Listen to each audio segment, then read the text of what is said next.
या बातमीचे प्रायोजक आहे सुरभी ज्यूस सेंटर। आमच्याकडे सर्व प्रकारचे ओरिजिनल फ्रूट ज्यूस मिळतील। पत्ता काँग्रेस भवन शेजारी, जिल्हा परिषदेसमोर, सोलापूर। सोलापूर लोकसभा मतदारसंघ निवडणूक प्रचाराच्या निमित्ताने दक्षिण सोलापूर तालुक्यातील भंडारकवठे येथे माजी मंत्री व आमदार सुभाष देशमुख यांच्या मार्गदर्शनाखाली आयोजित करण्यात आलेल्या जाहीर सभेला उपस्थित राहिलो। या दरम्यान भंडारकवठेच्या ग्रामस्थांनी अत्यंत उत्साहाने स्वागत करत लोकसभा विजयासाठी शुभेच्छांचा वर्षाव केला। यावेळी माजी मंत्री व दक्षिण सोलापूरचे आमदार सुभाष देशमुख यांनी जाहीर सभेला संबोधित करत गावागावात विकास कामे होत असल्याची माहिती दिली व गावागावात रस्त्यांची कामे, सभा मंडप तसेच पाण्याचा प्रश्न अशा अनेक मुद्द्यांवर कामे झालेली असून येणाऱ्या काळात सोलापूर मतदारसंघात अनेक विकास कामे तुम्हाला पाहायला मिळतील। सोलापूर मतदारसंघाच्या विकासासाठी मोदी साहेबांच्या नेतृत्वाला पुन्हा संधी द्या असे आवाहन त्यांनी यावेळी केले। तर यंदाची लोकसभा निवडणूक ही देशाच्या भविष्यासाठी अतिशय महत्त्वाची असून विकसित भारताचं स्वप्न साकार करण्यासाठी नरेंद्र मोदी हे पुन्हा पंतप्रधान व्हावेत यासाठी मोदी सरकारला साथ देण्याचे आवाहन केले आहे। याप्रसंगी तालुकाध्यक्ष संगप्पा केरके, किसान मोर्चा अध्यक्ष जगन्नाथ गायकवाड, जिल्हा सरचिटणीस यतीन शहा, सरपंच भीमाशंकर बबलेश्वर, सरपंच अण्णाराव कारभारी, मायप्पा जंगलगी, हनुमंत कुलकर्णी, ग्रामपंचायत सदस्य सोमलिंग कमळे, विके पाटील, संगप्पा बिराजदार, गंगाधर कोरे तसेच ग्रामस्थ व माता भगिनीही मोठ्या संख्येने उपस्थित होते।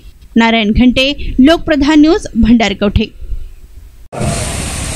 मित्रांनो, माझ्या अगोदर बापूंनी सांगितलं की ही निवडणूक देशाची निवडणूक आहे आणि देश स्वतंत्र झाल्यापासून 70-75 वर्षानंतर ही निवडणूक कुठेतरी विकासाच्या मुद्द्यावर होती आहे।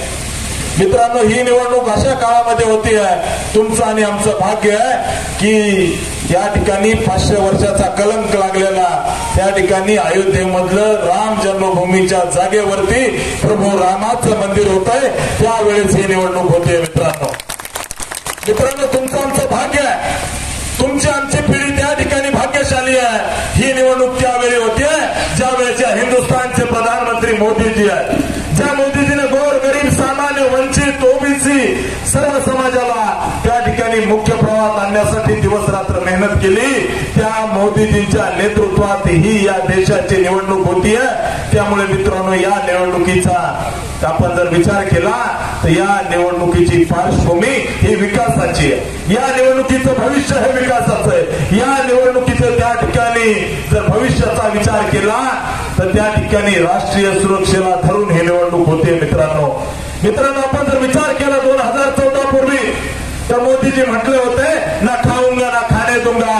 2014 पासून 2024 साल एकही केस त्या ठिकाणी केंद्र सरकारमध्ये भ्रष्टाचाराला सुईच्या टोका एवढा सुद्धा डाग मोदी सरकारला लागला नाही। खऱ्या अर्थाने हे मोदी सरकार मित्रांनो, मोदीजीने काय केलं तर मोदीजीने काश्मीर पासून कन्याकुमारी पर्यंत या देशाला त्या ठिकाणी विकासाशी जोडलं।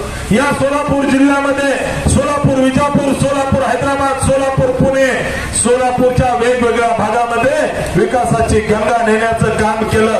हजारो कोटीचे रस्ते केले। मित्रांनो, या ठिकाणी आपण जर विचार केला तर छोट्या छोट्या समाजासाठी विकासाची कामं मोदीजींनी केले।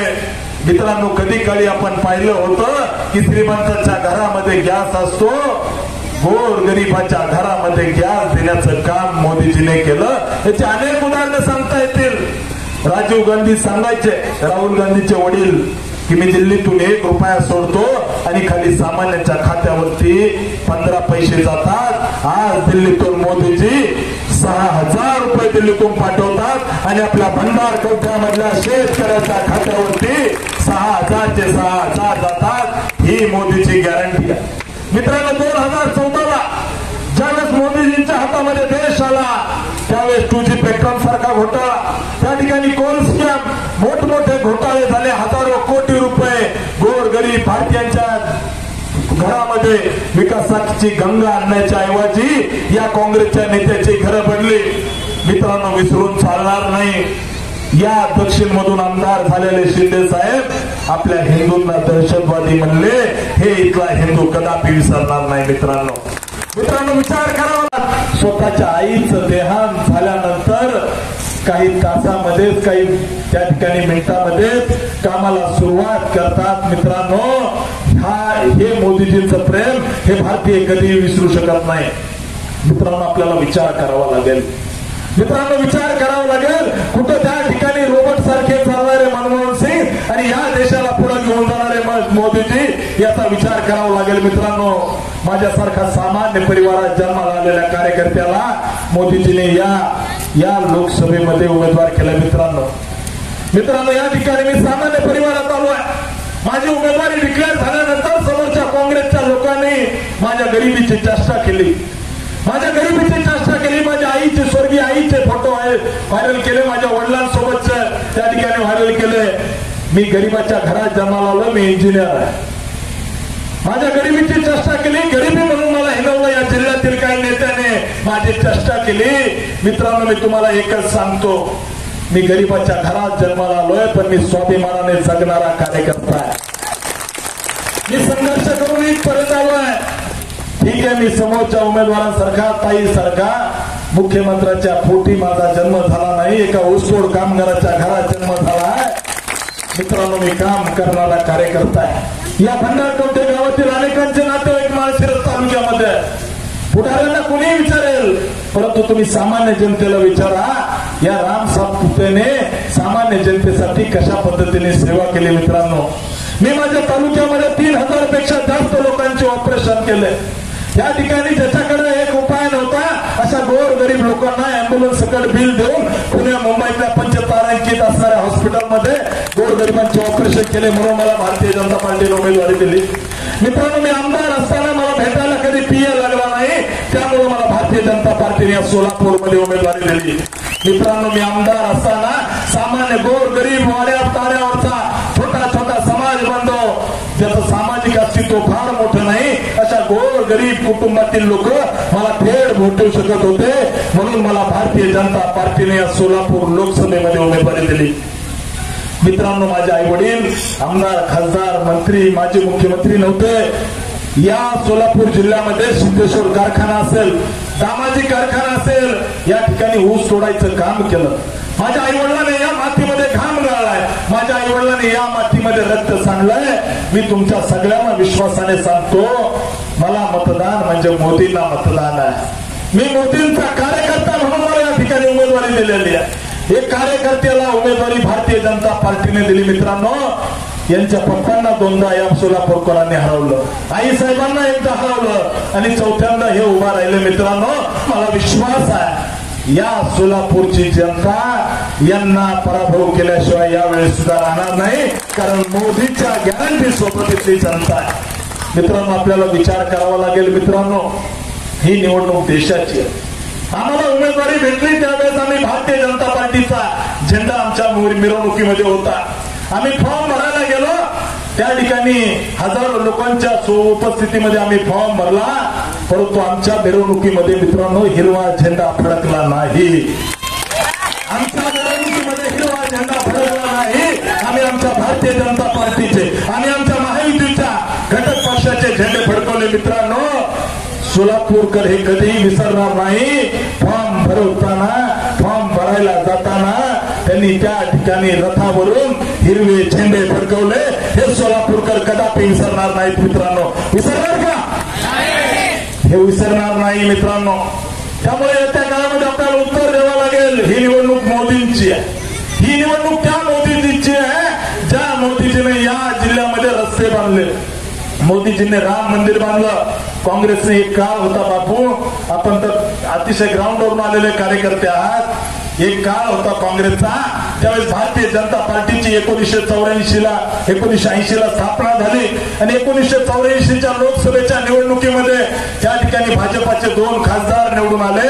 त्यावेळेस काँग्रेसवाले म्हणायचे, ही पार्टी बघा म्हणे रिक्षावाल्याची पार्टी, हे 2 जण रिक्षात बसून जातील. आम्हाला हे लावलं गेलं, परंतु बापू तुमच्यासारख्या कार्यकर्त्याच्या जोरावरती, कुलकर्णी सरांसारखा एक साधा कार्यकर्ता, इतक्या वर्ष भाजपाचा झेंडा घेऊन काम करणारा कार्यकर्ता, अशा अनेक निष्ठावंत कार्यकर्त्याच्या जोरावरती भारतीय जनता पार्टी 2 वरून 302 वर गेली. आणि मला विश्वास आहे या निवडणुकीमध्ये 400 खासदार देऊन या देशामध्ये मोदीजींनी जी विकासाची गंगा आणली, 400 खासदार घेऊन मोदीजी या ठिकाणी पुन्हा एकदा या हिंदुस्थानचे पंतप्रधान होतील या शंका नाहीये मित्रांनो विचार करावा लागेल। त्या तपश्चर्या आणि संघर्षातून उभा राहिलेला हा पक्ष आहे। अतिशय सामान्य परिवारातून जन्माला आलेल्या कार्यकर्त्याला या ठिकाणी मानाचं स्थान दिलं जातं। मित्रांनो ठीक आहे, मी कुणा शिंदेच्या घरात माझा जन्म झाला नाही, मी कुणा पवाराच्या घरामध्ये माझा जन्म झाला नाही, सामान्य परिवारात जन्माला आलोय, स्वतःच्या कष्टाने इथपर्यंत आलोय। मित्रांनो तुमच्या सगळ्यांना अतिशय विनम्रतेने सांगतो, एका ऊसतोड कामगाराचा मुलगा जरी असलो तर भारतीय जनता पार्टीचा कडवट आणि निष्ठावान कार्यकर्ता म्हणून मी तुम्हाला मतदान मागतो। मित्रांनो माझी विनंती आहे तुम्हाला, या हिंदुस्थानच्या इतिहासामध्ये सामान्य परिवारातील कार्यकर्ते जेव्हा जेव्हा त्या ठिकाणी राजसत्तेवरती बसतात तेव्हा निश्चित रूपाने त्या ठिकाणी हिंदुस्थानच्या विकासामध्ये वाढ होती। ती अटल बिहारी वाजपेयी असतील, ते त्या ठिकाणी अडवाणीजी असतील, नरेंद्रजी मोदी असतील, अशा अनेक कार्यकर्त्यांनी जे सामान्य परिवारातून आले जेव्हा जेव्हा त्यांना त्या ठिकाणी सत्तेमध्ये जातात त्यावेळेस या देशाचा विकास होतो। अशा अनेक उदाहरण आहेत। माझी विनंती आहे मित्रांनो, येत्या 7 तारखेला आपल्याला उत्तर विचारायचं आहे। येत्या 7 तारखेला उत्तर विचारायचं आहे की ही निवडणूक नेमकी कुणाची आहे। मित्रांनो ही निवडणूक या ठिकाणी मोदीजींची निवडणूक आहे। ज्या मोदीजीने राम मंदिर काढलं, ज्या मोदीजीने त्यात बांधलं, ज्या मोदीजीने काश्मीर मधून 370 उकळून फेकला, ज्या मोदीजीने त्या ठिकाणी या देशामध्ये मोदीजी सत्तेत आल्यानंतर एकही बॉम्बस्फोट झाला नाही। मित्रांनो त्या मोदीजींची ही निवडणूक आहे। माझी तुम्हाला हात जोडून विनंती आहे, ग्रामपंचायतच्या निवडणुकीमध्ये जो देशाच्या कानाकोपऱ्यामध्ये जिथं जिथं मुघलांनी, जिथं जिथं जुलमी राजवटींनी आपल्या मंदिराचा नाश केला, मंदिरं पाडली, या देशाच्या कानाकोपऱ्यामध्ये त्या ठिकाणी पुण्यश्लोक अहिल्यादेवींनी मंदिराचा जीर्णोद्धार केला। तसा त्या अर्थाने मोदीजींनी जेव्हा काशी विश्वेश्वराचं कॉरिडॉर, काशी विश्वेश्वर मंदिर बांधलं त्यावेळेस त्या ठिकाणी काशी विश्वेश्वराच्या मंदिरात जाताना सगळ्यांना अगोदर पुण्यश्लोक अहिल्यादेवी होळकरांचं दर्शन घेऊन आज जावं लागतं, हे सुद्धा आपल्याला या ठिकाणी सांगावं लागेल। मित्रांनो आपल्याला विचार करावा लागेल मोदीजीने काय केलं, तर मोदीजीने या देशामधील अनेकांच्या जीवनामध्ये आनंद आणण्याचं काम केलं। बापू मी काल परवा पंढरपूर तालुक्यातल्या एका गावामध्ये गेलो होतो, मोहोळ तालुक्यातल्या। एक 75 वर्षाच्या आजी माझ्या समोर आल्या, हात थरथर कापत होते, वय झालेलं होतं। त्या ठिकाणी एक पंचारती आणून माझं औक्षण केलं, मला ओवळलं आणि ओवळत असताना त्यांच्या डोळ्यामध्ये पाणी आलं। स्वतःच्या कमरेच्या असणाऱ्या पिशवीतून 10 रुपयाची नोट काढली आणि माझ्या हातात दिली। मी म्हणलं आजी काय देताय? त्यांनी सांगितलं तिथं बसलेले पोरं सांगतायत की तुम्ही मोदींकडून आलाय म्हणून मी तुम्हाला 10 रुपये देते। मी आजींना म्हणलं आजी नको राहू द्या, तुम्हाला का देऊ नको म्हणले, ते समोर जे घर दिसतंय ना ते मोदींनी मला बांधून दिलंय म्हणून मी तुम्हाला 10 रुपये देते। या वयामध्ये मला डोक्यावर पाणी आणणं होत नाही, मोदींनी माझ्या घरामध्ये नळ दिलाय म्हणून मी तुम्हाला 10 रुपये देते। आजी इतके बोलून थांबल्या नाही, तर आजीने सांगितलं या वयात मी डोक्यावर लाकड चुलीसाठी आणू शकत नाही, मोदीने माझ्या घरामध्ये गॅस दिलाय म्हणून मी तुम्हाला 10 रुपये देते। मित्रांनो मोदींना तुम्ही शिव्या देऊ शकता हे काँग्रेसवाले, मोदींच्या वडिलांच्या स्वर्गीय वडिलांबद्दल हे काँग्रेसवाले बोलू शकतात, स्वर्गीय आईबद्दल मोदीजींबद्दल हे काँग्रेसवाले बोलू शकतात, परंतु अशा गोर गरीब सामान्य जनतेच्या हृदयात असणाऱ्या मोदीजींना हे काँग्रेसवाले कधीही काढू शकत नाही। याचे अनेक उदाहरण आहेत। मित्रांनो मोदीजी काय याचे अनेक उदाहरणं सांगता येतील। मोदीजी त्या ठिकाणी वेगवेगळ्या देशाचे दौरे करून येतात आणि पहिल्या 1 तासाच्या मोदीजींना जर आपण संधी दिली तर निश्चित या ठिकाणी विकासाची गंगा येईल। या भागामध्ये विकासाच्या त्या ठिकाणी अनेक सीमा ओलांडून हा देश पुढे जाईल। आपल्या सगळ्यांना विनंती करतो येत्या 7 तारखेला कमळ चिन्हासमोरील बटन दाबून आपण मला आशीर्वाद द्यावेत। एवढं बोलून मी थांबतो। जय हिंद, जय महाराष्ट्र। गेल्या 21 वर्षापासून सोलापूरकरांच्या सेवेत असलेलं एकमेव juice centre Surabhi juice centre. 7 रस्ता येथील पहिल्या शाखेच्या यशस्वी वाटचालीनंतर आता सुरभी ज्यूस सेंटरची दुसरी शाखा ग्राहकांच्या सेवेत सुरू झाली आहे।